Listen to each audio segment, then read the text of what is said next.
하나님 말씀 우리 함께 나누겠습니다. 하나님 말씀은 사사기 13장 12절 한 절 되겠습니다. 우리 한 목소리로 읽으시겠습니다. 시작. 마노아가 이르되 이제 당신의 말씀대로 되기를 원하나이다. 이 아이를 어떻게 기르며 우리가 어떻게 그에게 행하리까? 아멘. 아멘. 오늘은 헌화주일인데요, 헌화식에 참여하는 모든 젊은 부모들의 마음을 축복하기를 원하고요, 헌화식과 관련해서 우리가 우리 자녀를 어떻게 키우는 것이 옳은가 한번 생각해 보려고 합니다. 헌화식은 창조주 하나님께서 우리 가정에 허락하신 가장 소중한 선물인 아이를 참 부모이자 참 주인이신 하나님께 맡기는 헌신의 예식입니다. 그래서 헌화식의 핵심은 부모의 헌신이라 이렇게 말씀드릴 수가 있겠습니다. 오늘 제목은 이 아이를 어떻게 가르치면 되겠습니까? 하는 질문이 되겠는데요, 이 질문의 배경이 되는 시대는 사사 시대가 되겠습니다. 사사인 삼손이 태어난 시대를 배경으로 오늘 본문이 자리 잡고 있는데요, 사사 시대인 악순환을 우리는 알고 있죠. 이스라엘 자손이 하나님 보시기에 악을 행하며 하나님을 저버리자 하나님께서는 그들을 이방 민족의 손에 넘겨서 고통을 겪게 하셨습니다. 그래서 사사 시대는 죄와 심판의 악순환이 반복되는 아주 불행한 시대였습니다. 이 시대는 이스라엘 백성의 불신과 반역 때문에 신앙의 열매를 맺지 못하는 비참한 영적 불임의 시대였죠. 여기에 더해서 육신적 불임의 고통을 겪는 가정이 있었는데요, 대표적인 사람이 삼손의 부모인 마노아 부부였습니다. 그들은 아기를 간절히 갖기 원했지만 아기가 생기지 않아서 심한 고통을 겪었죠. 그런데 천사가 나타나서 하나님께서 아기를 선물로 주실 것이다, 그리고 그 아이는 자라서 이스라엘의 구원자가 될 것이다, 이렇게 알려주었습니다. 이 천사의 알림에 대해서 이제 마노아가 하나님께 감사의 기도를 드리면서 하는 질문이 오늘 우리가 읽었던 본문입니다.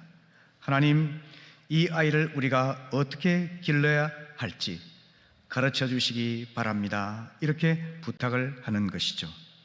오늘 헌화주일을 맞아서 우리도 우리 자녀를 어떻게 기를 수가 있겠습니까? 우리 자녀를 어떻게 하면 하나님 뜻에 따라서 양육할 수가 있겠습니까? 이런 질문을 하나님께 드리며 하나님의 말씀을 듣고 그에 따라 순종하는 우리 모두가 될 수 있기를 바랍니다. 하나님의 응답 첫 번째는 무조건적인 사랑으로 아이를 양육하라입니다. 자녀의 존재 자체가 하나님께서 주신 최고의 선물 아니겠습니까?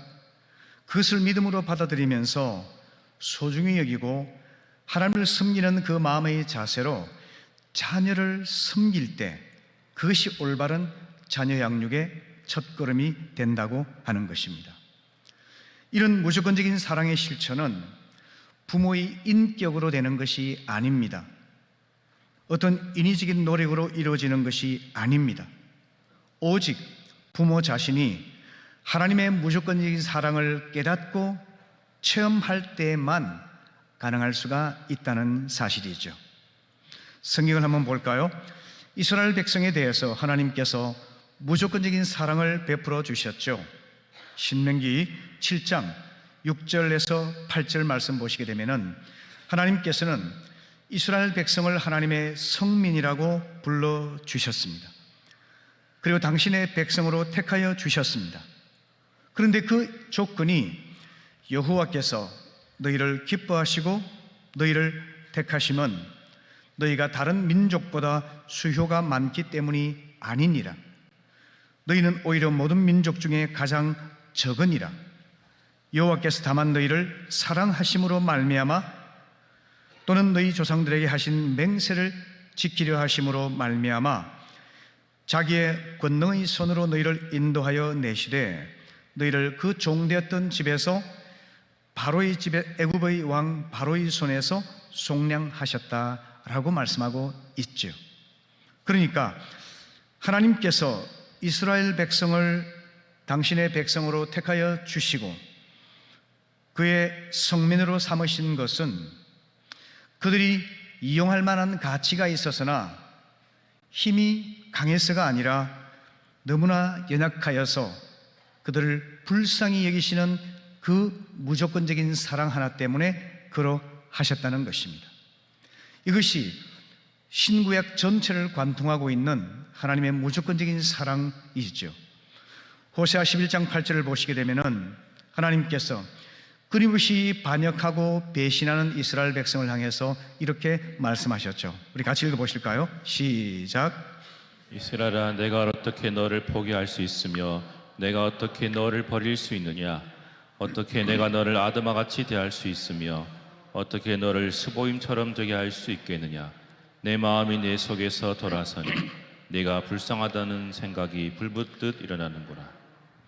끊임없이 불신과 반역과 우상 숭배에 빠져들어가는 그들을 보면서 하나님은 실망하시고 분노하시고 그리고 포기하려는 마음까지 먹으셨지만 마음을 돌이켜 생각하니까 죄를 짓고 배반하기만 하는 이스라엘 백성을 불쌍히 여기는 마음이 불뜻 일어났다라고 말씀하시는 거죠. 그래서 너희를 포기하거나 버릴 수가 없도다, 이렇게 말씀을 하시는 겁니다. 마스미 토요토미가 소개했던 세 가지 사랑에는 조건적인 사랑과 내재적 사랑과 절대적 사랑이 있는데요. 조건적인 사랑은 내가 요구하는 조건을 당신이 만족시켜 준다면 나는 당신을 사랑하겠습니다 라고 하는 거죠. 가장 저급한 사랑이죠. 그리고 내재적 사랑이라는 것은 그 사람 속에 사랑할 만한 어떤 내적인 것이 있을 때, 잘생겼다든지 유능하다든지 또 성품이 좋다든지 이런 등등 어떤 좋은 요소가 있을 때 사랑하는 단계인 거죠. 그런데 절대적 사랑이 있습니다. 그것은 상대방의 허물과 잘못이 있음에도 불구하고 그를 사랑하고 품어주시는 것이죠. 이것은 바로 예수님께서 십자가에서 물과 피를 다 쏟으시고 우리를 대신하여 죽으신 그 사랑에서 발견되는 것이죠. 이 절대적인 사랑을 부모가 경험하게 될 때 그 사랑이 자녀에게도 흘러가서 아이들이 하나님의 무조건적인 사랑 속에서 성장할 수가 있는 겁니다. 그런데 여러분, 최초의 사람 아담의 범죄 이후로 이 모든 피조 세계는 극히 불안정해졌습니다. 우리 자녀 중에는 똑똑하고 반듯한 아이도 있지만 유전적인 결함을 갖고 있거나 또 장애를 안고 태어나는 아이도 있죠. 때로는 사고나 질병이나 또 나쁜 환경 등으로 인해서 바르고 건강하게 자라지 못하는 경우도 있지 않습니까? 그럼에도 불구하고 자녀의 외모나 성품이나 실력이나 됨됨이에 상관이 없이 그의 존재 그 자체를 수용하고 소중히 여기며 자녀를 섬기는 그것이 바로 부모의 조건 없는 사랑인 것입니다. 이것은 부모의 본능이나 감정이나 자신의 인격이나 의지적인 노력에 의해서 되는 것이 아니라 기도 가운데 하나님이 주시는 긍휼의 마음이 있을 때만 가능할 수가 있는 것입니다. 그래서 우리는 하나님의 무조건적인 사랑을 끊임없이 경험하며 그 사랑이 자녀에게 흘러갈 수 있도록 하는 통로가 되어야 하는 것입니다. 만일에 우리 자녀가 부모에게서 무조건적인 사랑을 경험하지 못할 때 자녀의 마음이 비뚤어지기를 시작합니다. 예를 들어서 사랑을 조건적인 것으로 생각하기를 하게 되죠. 그리고는 마음에 상처가 생깁니다. 이 상처에 대한 보상 심리로 잘못된 일을 하기 시작하죠. 그리고 부모 대신에 다른 사람들, 예를 들어서 친구라든지 이성이라든지 다른 것들, 어떤 술과 담배, 마약, 폭력, 이런 나쁜 행동을 통해서 자기 사랑의 보상을 찾으려고 하죠. 이렇게 하다가 점점 자기 파멸적인 관계로 빠져들어가게 되는 것입니다. 이것이 일반적으로 흘러가는 아이들의 과정입니다. 그렇기 때문에 여러분, 우리 자녀를 건강하게 바르게 키우기 원한다면 부모가 먼저 하나님의 절대적인 사랑을 경험하고 그 충만한 사랑이 아이들에게 흘러갈 수 있도록 하는 통로가 되어야 한다는 것입니다. 두 번째는 권위의 순종을 반드시 가르쳐야만 합니다. 인간에게는 성품 발달의 단계가 있는데요, 각 시기에 걸맞게 아이를 훈련하지 않으면 우리 아이들은 건강하고 반듯하게 자랄 수가 없습니다. 특별히 아이의 생애 첫 7년이 너무너무나 중요하다고 합니다. 이 첫 7년 동안에 지적인 역량, 인격의 역량의 80%가 결정될 수 있다고 합니다. 성장의 단계를 잠깐 보면요, 이렇게 말씀드릴 수가 있겠습니다. 첫째는 권위와 순종의 단계가 있는데요, 이 단계는 부모의 권위를 인정하고 순종의 태도를 심어주는 시기입니다. 물론 억압을 하는 것이 아니라, 폭력이 아니라 우리 삶의 질서의 상징으로서 권위와 순종의 아름다운 관계를 이해하고 따를 수 있도록 부모가 가르쳐야만 한다는 것이죠. 그리고는 구체적인 훈련을 시키는 초등 단계가 있고요, 또 코칭의 단계, 청소년기가 있고 독립의 단계, 청년기가 있죠. 그런데 이 모든 단계에서 가장 근본이 되는 것이 뭐냐면 유아기 시절, 유치원 시절에 권위에 순종하는 법을 제대로 가르치는 것입니다. 어릴 때 권위에 순종하는 법을 훈련받지 못하게 되면요, 계속적으로 문제를 일으키다가 비행 청소년이 될 가능성이 아주 높아진다는 것입니다. 성경은 말씀합니다. 에베소 6장 1절부터 3절까지 말씀 같이 읽어볼까요? 시작. 자녀들아, 너희 부모를 주 안에서 순종하라. 이것이 옳으니라. 내 아버지와 어머니를 공경하라. 이것이 약속 있는 첫 계명이니 이는 내가 잘되고 땅에서 장수하리라. 아멘. 이 분명한 말씀을 우리가 믿고 부모가 하나님을 경외하고 순종하며, 그리고 자녀가 부모에게 순종하며 하나님을 경외하도록 가르치게 되면 우리 자녀들이 하나님의 복을 풍성하게 누리게 된다는 겁니다. 여러분, 모든 권위는 하나님의 권위입니다. 우리 모든 삶은 하나님의 권위와 질서 속에서 유지되고 있는 겁니다. 그래서 하나님을 나의 창조자요, 내 삶의 목자요, 내 영혼의 구원자요, 나의 아버지로 모실 수 있도록 훈육해야 되죠.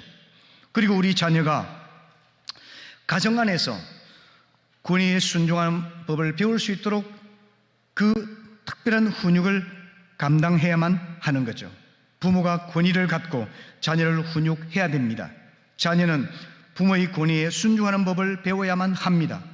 너무 오냐오냐하고 아이를 방임하다시피 하게 되면요, 권위 없는 부모가 자녀의 인생을 망치게 되는 겁니다.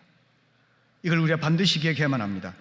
자녀로 하여금 부모님에게 순종하는 것은 하나님의 복을 누리게 하는 길임을 알고 우리 부모님들이 꼭 부모의 권위에 순종하여 하나님의 권위 질서 아래 살아가는 법을 어릴 때 훈련시켜야만 하는 겁니다. 우리 부모님들은 가정 안에서 예수 그리스도의 대리자가 아니겠습니까?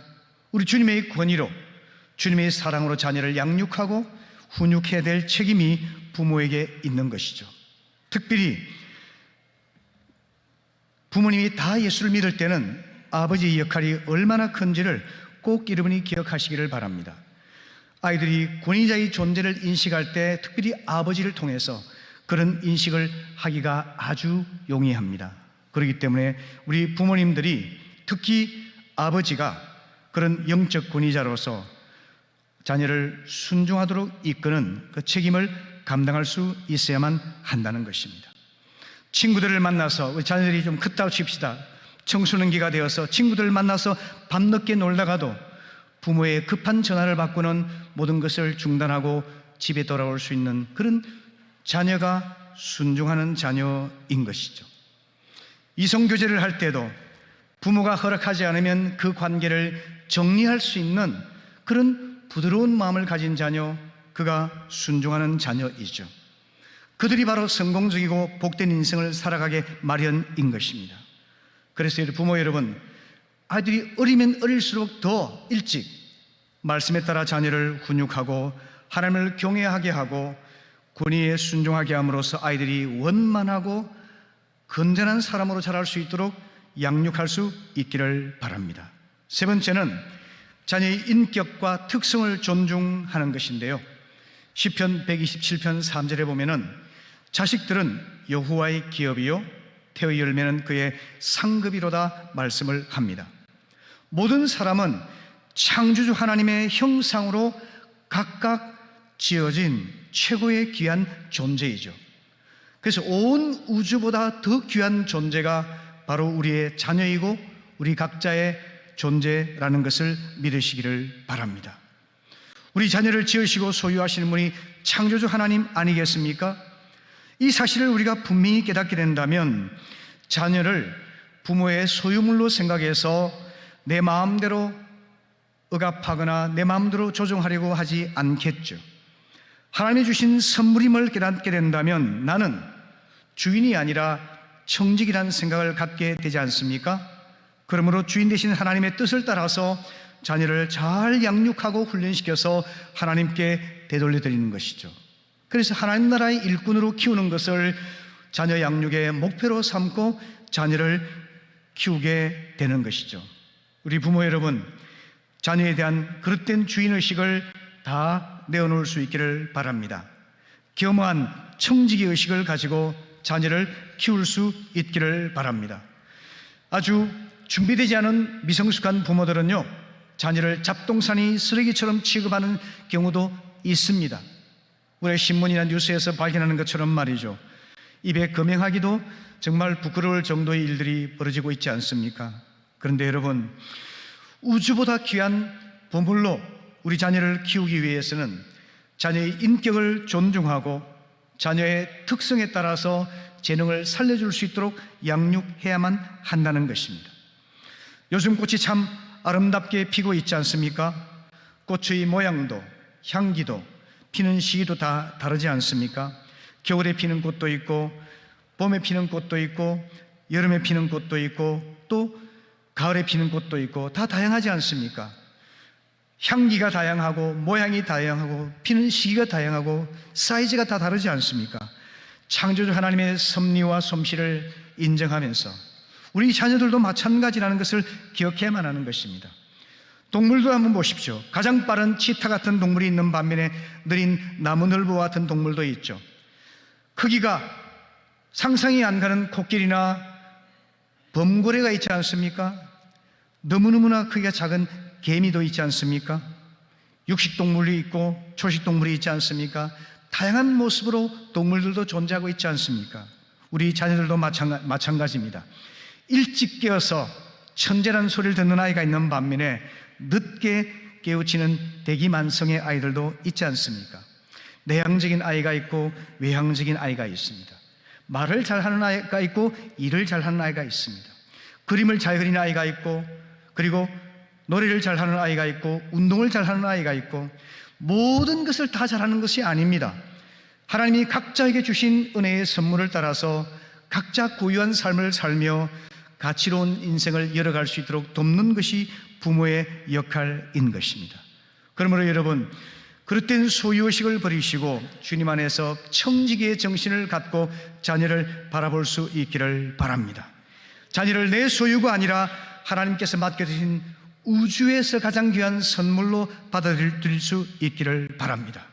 내 뜻과 욕심에 따라 자녀를 억압하는 것이 아니라 우리 아이의 인격을 존중하고 그의 재능과 은사를 잘 이해해서 그의 고유한 길을 걸어갈 수 있도록 부모가 후원하고 양육할 수 있기를 바랍니다.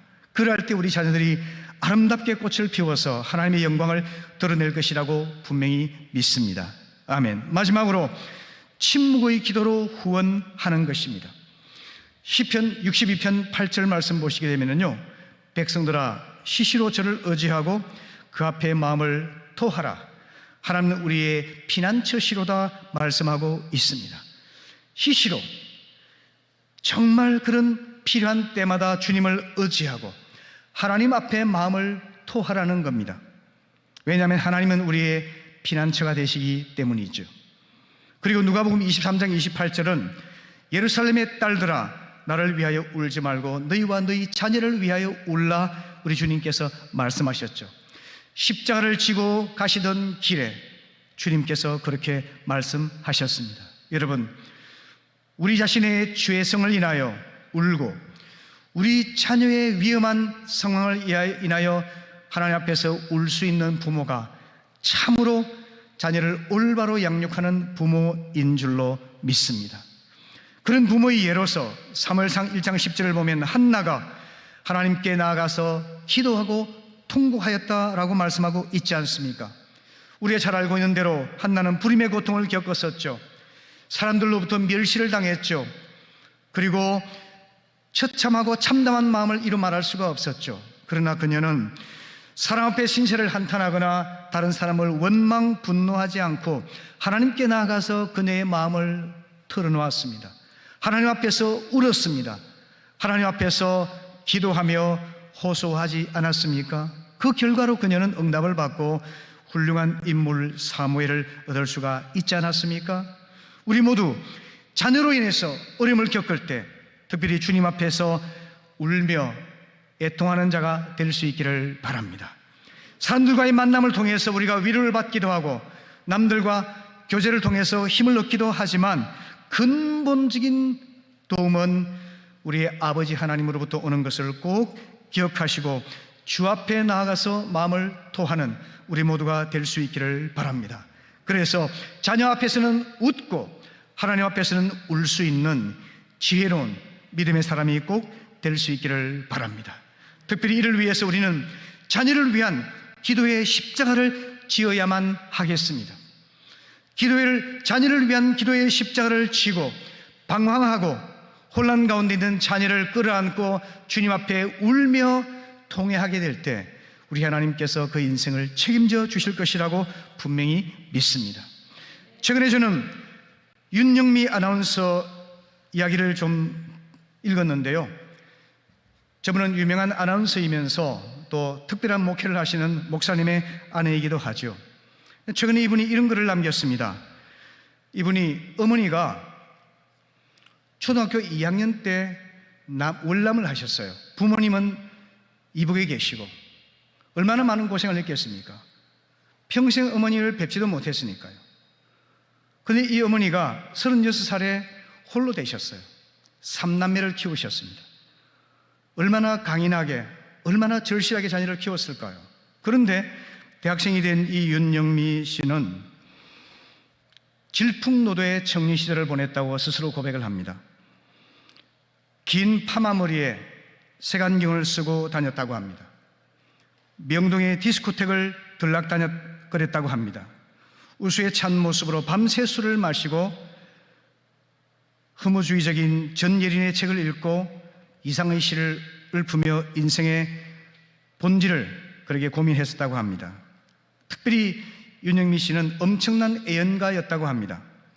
심지어 집에서도 가끔씩 담배를 피웠다고 합니다. 담배를 피고는 재떨이를 감추기 위해서 서랍 깊숙이 숨겨놨는데 어느 날 재떨이의 꽁초가 깨끗하게 비워져 있는 것을 보고 깜짝 놀랐다고 합니다.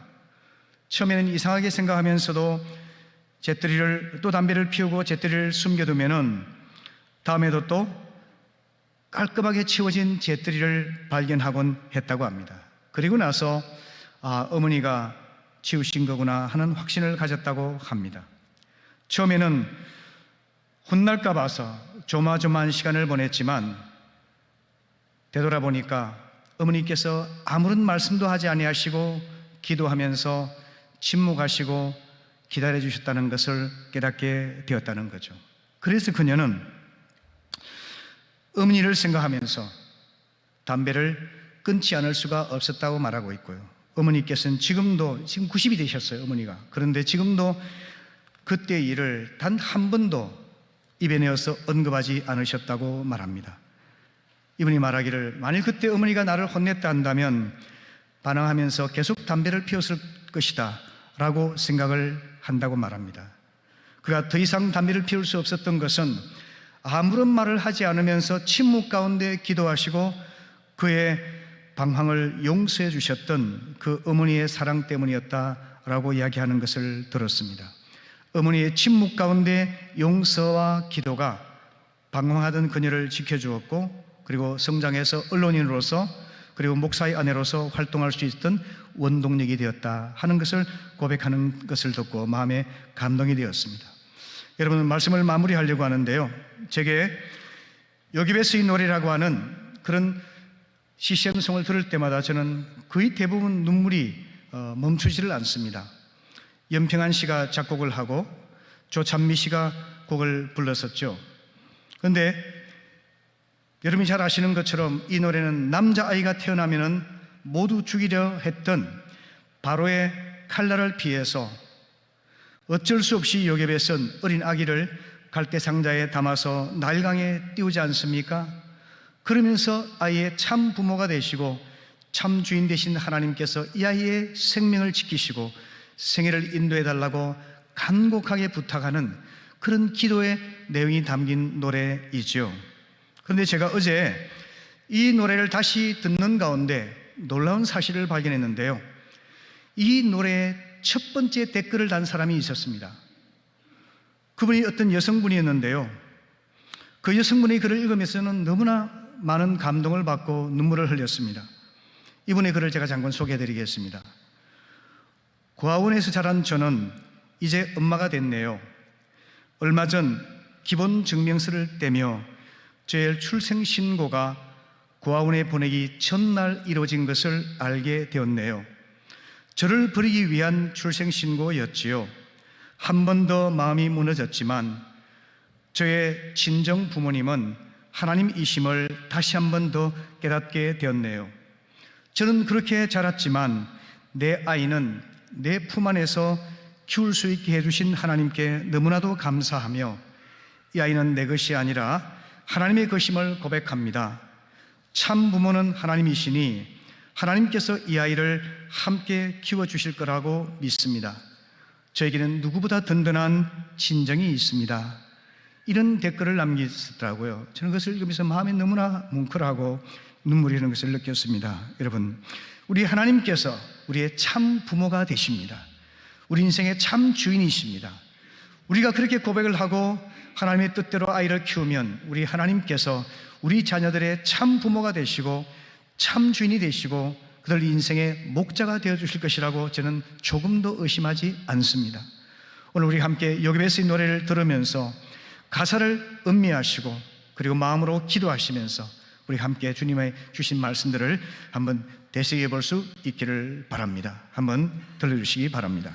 우리 함께 간절한 마음으로 하나님 말씀을 생각하면서 우리 함께 기도하겠습니다. 우리의 참 부모가 되시고 참 주인 되신 하나님을 모시고 또 하나님의 그 사랑을 우리가 받아서 우리 자녀를 향한 참 부모이시오 참 주인이신 하나님을 알 수 있도록 그 하나님 뜻에 따라 살아가며 하나님의 나라를 위해 귀한 일꾼으로 준비될 수 있도록 부모의 역할을 감당하도록 우리 함께 하나님을 경외하며 자녀를 사랑하며 우리 마음을 담아서 우리 함께 간절한 마음으로 기도하십시다. 기도하겠습니다.